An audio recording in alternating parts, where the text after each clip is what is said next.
Tsaka nung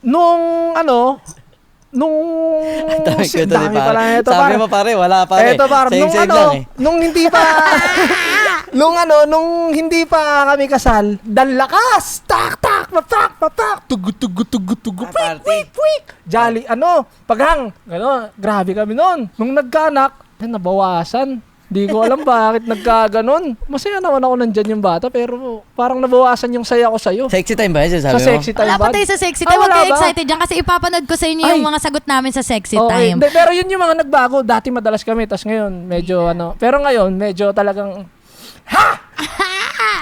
sige. Sa amin ni Pat, kitang-kita ko yung difference nung bago kami kasal. Kasi bago kami kasal, 12 years kami, di ba? Magjowa kami. And habang magjowa kami, parang siya yung boss kasi talaga eh. Parang kung ano yung gusto niya, yun yung nasusunod talaga. Ayun, pagdating din sa priorities, syempre, pag jowa pa lang, ayun talaga ang usapan namin. Hindi mapa-priority. Hindi ko yung number one, syempre, kasi may mga kanya-kanya kaming pamilya. Pero once na kinasal na tayo, dapat, ang priority na natin, yung partner muna.